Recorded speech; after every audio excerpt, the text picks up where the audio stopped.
The license went live at midnight. 67% of global refined silver supply just moved behind a permission structure overnight. The downstream implication is not a price target. It's a settlement mechanism breaking in real time. The public narrative will frame this as policy, a regulatory adjustment, resource sovereignty in the context of strategic materials. That framing is designed to keep you looking at the headline while the actual stress propagates through 3 layers of settlement infrastructure that most market participants don't even monitor. Here's what happened in the 48 hours after the licensing requirements took effect. London lease rates, which measure the cost of borrowing physical silver for delivery, moved from 8% to fluctuating between 7 and 9% within a week. Under normal conditions, these rates sit near 0.3%. We're now watching a cost of carry structure that implies 30-to-1 annualized stress in the physical settlement market. The spread between Shanghai physical and COMEX futures, which should trade within pennies due to arbitrage, has blown out past $3 per ounce at certain points. That's not volatility. That's a structural dislocation between 2 realities: the price you see on a screen and the price you pay to actually receive metal. The screen price reflects synthetic liquidity. The physical price reflects settlement capacity. Stay with me. I'm going to walk you through exactly how China's refining choke point creates a nonlinear failure mode in the global silver market. By the end, you'll understand why this is not about China hoarding supply. It's about the assumption that refining capacity can be treated as interchangeable, finally breaking under its own weight. I spend a significant portion of my time monitoring flow data, spreads, and settlement windows across commodity markets. Not because I'm predicting price moves, but because these markets reveal stress before it reaches the financial press. The signal I'm tracking right now in silver is not sentiment. It's a gap opening between 2 types of availability: the availability to own a claim on silver, and the availability to settle that claim into deliverable form. Let me explain what a refiner actually does, because this is where the entire system's assumption structure lives. Raw silver comes out of the ground in multiple forms. Doré bars from primary silver mines, concentrate from base metal operations where silver is a byproduct, recycled material from industrial scrap. None of this is deliverable. It's not London Good Delivery Standard. It's not COMEX eligible. It requires smelting, refining, assaying, and certification to meet the specification that allows it to clear through the settlement system. China controls between 60 and 70% of that processing infrastructure, not the mining, the refining. 75 to 80% of global silver production comes as a byproduct of copper, zinc, and lead mining. Those base metal concentrates flow to wherever the refining capacity exists. And for 2 decades, that capacity has concentrated in China due to cost structure, environmental externalization, and economies of scale in integrated smelting operations. On January 1st, a new export licensing regime took effect. Only firms with annual production capacity exceeding 80 tons, state-approved credit lines, and formal licensing can now export refined silver from China. The threshold eliminated hundreds of mid-tier exporters who historically supplied industrial users and secondary refiners in Europe, North America, and India. The official story is straightforward. China is securing domestic supply for strategic industries. Solar manufacturing consumes 20% of global silver annually, and China dominates that sector. Semiconductor fabs, EV components, and grid infrastructure all require high-purity silver. The policy ensures those domestic consumers have priority access during a global supply deficit. That's the narrative you'll hear. And it's not wrong. It's incomplete. What actually happened is that China formalized a structure that was already emerging. For the past 18 months, informal export quotas and administrative delays had been throttling outbound shipments. Refiners were being told to prioritize domestic offtake. Letters of credit from foreign buyers were taking 6 to 8 weeks to clear instead of days. This wasn't announced. It was executed through process friction. The January 1st licensing framework didn't create the restriction. It codified it. And in doing so, it removed the ambiguity that had allowed market participants to price in a normalization scenario. The market had been assuming this was temporary, a negotiation, a pressure tactic. The licensing structure signals permanence. Here's what that permanence does to the settlement chain. The global silver market operates on a 3-layer system. At the base layer, you have mine production and recycling, approximately 1 billion ounces of new supply annually. At the second layer, you have refining and certification, which converts raw material into deliverable form. At the third layer, you have financial settlement through exchanges, vaults, and OTC transactions, where contracts convert into physical allocation. Each layer has always depended on the assumption that the layer below it has excess capacity. Futures markets assume refiners can deliver into contracts. Refiners assume they can source concentrates. Miners assume they can sell production forward. The entire stack is built on surplus at each stage. China's export restrictions collapse that assumption at the refining layer. If a European industrial user holds a futures contract for March delivery, that contract assumes the existence of refining capacity that can process concentrate into deliverable bars within the settlement window. If that refining capacity is no longer accessible because it's behind a licensing wall, the contract's settlement probability changes. The market hasn't priced this yet because most participants are still assuming alternative refining capacity can scale. The math doesn't support that assumption. Global refining capacity outside China sits at roughly 300 to 350 million ounces annually. Demand, including industrial investment and photography, runs at 1.24 billion ounces. Even if every non-Chinese refiner ran at full capacity with zero downtime, you're looking at a structural gap of 850 million ounces that can only be closed by Chinese refiners. But it's worse than that. Refining isn't just capacity, it's certification. A bar refined in a non-approved facility doesn't clear London settlement even if the purity is identical. The London Bullion Market Association maintains a good delivery list. Refiners not on that list produce material that's functionally non-fungible in the wholesale market. Adding a refiner to that list requires years of operational history, third-party audits, and proof of chain of custody standards. You can't spin up substitute capacity in 18 months. The capital costs, environmental permitting, and certification timelines make it a 5 to 7 year build-out at minimum. Here's the critical point. The market is still pricing silver as if refining capacity is a variable that can adjust to demand. It's not. It's a fixed constraint, and that constraint just tightened by 67%. The assumption that broke is simple. For 2 decades, the silver market has operated under the belief that raw material availability determines supply. If mine production increases, supply increases. If recycling accelerates, supply increases. The refining layer was assumed to be transparent, a pass-through function with enough capacity that it never became the binding constraint. That assumption no longer holds. Refining capacity is now the binding constraint, and it's concentrated in a jurisdiction that has formalized discretionary export control. This creates a scenario the market has never had to price before. You can have abundant raw material, strong mine output, elevated recycling, and still face a supply shortfall because the material can't clear the refining bottleneck. Look at what's happening in Shanghai versus London. Shanghai inventories hit a decade low in late 2025, under 300 tons. Meanwhile, COMEX registered inventories, which had spiked to over 500 million ounces in October due to preemptive stockpiling ahead of threatened tariffs, saw 60% of that metal claimed for delivery in the first 4 trading days of December. 47.6 million ounces removed from the registered category. That's not normal drawdown. That's a liquidity event. Registered inventory is supposed to act as a buffer. It's the metal that's immediately available to settle futures contracts. When 60% disappears in 4 days, you are watching market participants pulling physical settlement forward because they no longer trust the future availability of that settlement capacity. This is where the math breaks. If Chinese refiners reduce export volumes by even 20%, that's 140 million ounces of annual supply that needs to find alternative processing.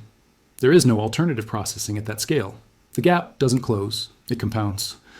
Let me walk you through what happens when a refining bottleneck meets a financial market that structurally short physical settlement. Start with a commercial user. A solar manufacturer in Germany contracts to buy 10 million ounces of silver over the next year. They hedge that exposure by purchasing futures contracts on COMEX or OTC forwards with a bullion bank. The bank, in turn, assumes it can source physical metal when the contract matures.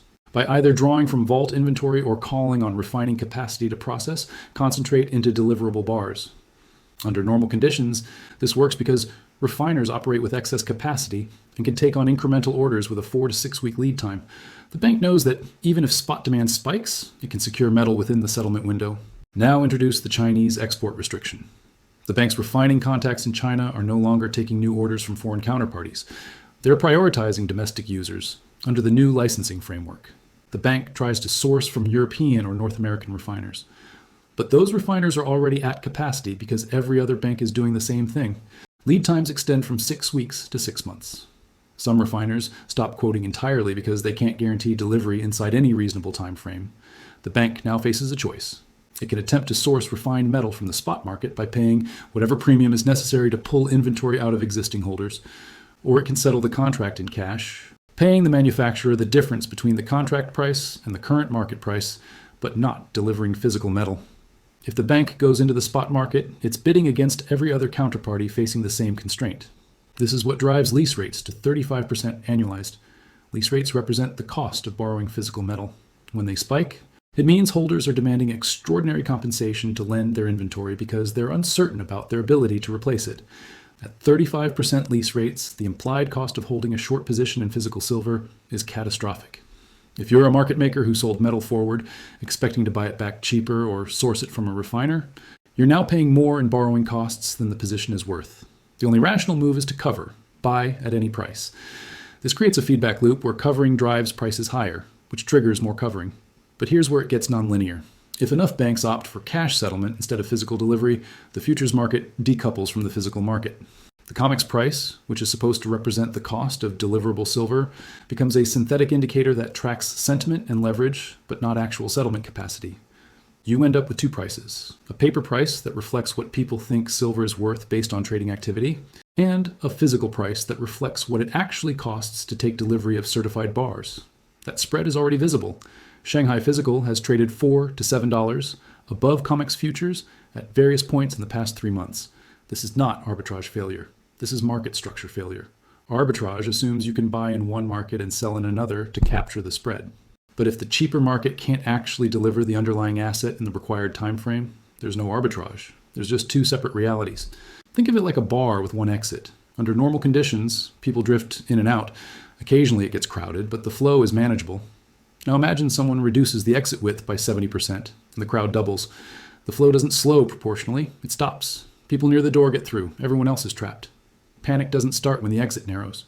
It starts when people realize the exit capacity won't clear the room before something bad happens. That's where the silver market is right now. The exit is refining capacity. The crowd is the accumulated paper claims on silver that have been sold over the past decade under the assumption that settlement could always occur. The crowd is getting bigger because industrial demand is structurally growing. Solar, EVs, grid infrastructure, semiconductors, all demand silver, all assume supply will be there. But the exit just narrowed, and the people closest to the door, the ones with the best information, are already moving toward it. That's what the December COMEX withdrawal event represents. Sophisticated participants pulling physical settlement forward because they've done the math on future availability. The feedback loop works like this. Reduced refining access increases settlement uncertainty. Uncertainty increases lease rates. Higher lease rates make it more expensive to hold short positions. Short covering drives spot prices higher. Higher spot prices increase the incentive for existing holders to pull metal into registered inventory to capture the premium. But that only works if they trust they can replace that metal later. If they don't, they hold. Inventory doesn't increase. It freezes. Frozen inventory in a rising price environment signals illiquidity. Not speculation, illiquidity. And illiquid markets gap. They don't trend smoothly. They jump overnight when a large player moves and there's no depth to absorb the order. Right now, there are two realities operating in parallel, and most market participants are still operating as if they're the same. Reality one is the price discovery mechanism, COMEX futures, OTC forwards, and ETF net asset values. These reflect the aggregated view of supply and demand based on trading activity, sentiment, and leverage. This is the number you see on Bloomberg. This is what the financial media reports. This is what most investors use to understand where silver is trading. Reality two is the physical settlement capacity, the actual availability of certified deliverable bars within the required time frame and location. This isn't tracked by a single price. It's revealed through lease rates, vault drawdowns, refining lead times, and premium structures in regional physical markets. For most of the past 2 decades, these two realities have stayed synchronized. The paper price led, and physical followed with minimal lag. When futures rose, physical supply adjusted through inventory drawdowns or refining increases. When futures fell, physical built back. The system stayed balanced because the refining layer had excess capacity. That balance no longer exists. The paper market is still pricing silver as if refining capacity can scale. The physical market is pricing silver as if refining capacity is fixed and shrinking. The gap between these two views is the spread between Shanghai Physical and COMEX futures. It's the spike in lease rates. It's the inventory drawdown at COMEX in London. This split can persist for a while, maybe months, maybe a year, but eventually they collide. Either the paper market reprices to match physical scarcity, or the physical market accepts cash settlement as the new normal and decouples entirely from futures pricing. The collision happens when a large player, most likely a bullion bank or a sovereign entity, decides it can no longer operate in both realities simultaneously. They'll force settlement, not because they want to create a crisis, but because their risk models tell them that continuing to hold short exposure in a market with deteriorating settlement capacity is untenable. And when that happens, the paper price doesn't trend toward the physical price. It gaps. Because the market doesn't have enough liquidity to absorb the repositioning that occurs when a major participant exits a structurally short position in a supply-constrained market. There are three ways this resolves. I'll assign rough probabilities based on historical precedent and current positioning. Outcome 1, fantasy scenario, 5% probability. China reverses the export restrictions within 6 months under diplomatic or economic pressure. Alternative refining capacity scales faster than expected. The supply deficit narrows as industrial demand moderates due to a global economic slowdown. Lease rates normalize. Inventories rebuild. The paper and physical markets reconverge. Prices stabilize in the $40 to $50 range. This requires three improbable events to align simultaneously. Geopolitical cooperation during a period of increasing strategic competition. Capital deployment into refining infrastructure despite multi-year payback periods and regulatory uncertainty. And a demand collapse in the fastest-growing silver-consuming sectors at a time when electrification and decarbonization are policy priorities across major economies. I'm assigning this 5% because it's not impossible, just implausible given the incentive structures in play. Outcome 2, corruption scenario, 15% probability. COMEX and other exchanges shift to mandatory cash settlement for a significant portion of contracts. This happens quietly through rule changes that increase delivery requirements or margin obligations to the point where physical settlement becomes prohibitively expensive for most participants. The official justification is market stability and orderly function. What this actually means is that the futures market becomes purely synthetic, a side bet on price movements with no connection to physical availability. Industrial users and large investors migrate to bilateral OTC deals with refiners and miners, bypassing the exchange entirely. The paper price becomes irrelevant to anyone who actually needs metal. This outcome preserves the appearance of a functioning market while destroying its core function, which is price discovery tied to deliverable supply. It's corruption in the structural sense, not illegal, but a betrayal of the market's stated purpose. I'm giving this 15% because exchanges have modified settlement rules before under stress, and there's precedent in other commodity markets. But silver's dual role as both an industrial and monetary asset makes this harder to execute without triggering a loss of confidence that extends beyond silver itself. Outcome 3, managed control scenario, 80% probability. The current trajectory continues. China maintains export restrictions with minor adjustments to avoid acute shortages in allied jurisdictions. Western governments designate silver as a critical material, which triggers subsidized build-outs of domestic refining capacity over a 5 to 7 year timeline. During that transition, prices rise structurally but not hyperbolically. Lease rates stay elevated but not at crisis levels. Inventories remain tight but not empty. The physical market trades at a persistent premium to paper markets. Industrial users increasingly source through long-term contracts directly with miners and refiners, reducing their exposure to spot volatility. Investment demand shifts toward physically backed vehicles with audited storage and away from leveraged futures positions. This is a controlled repricing.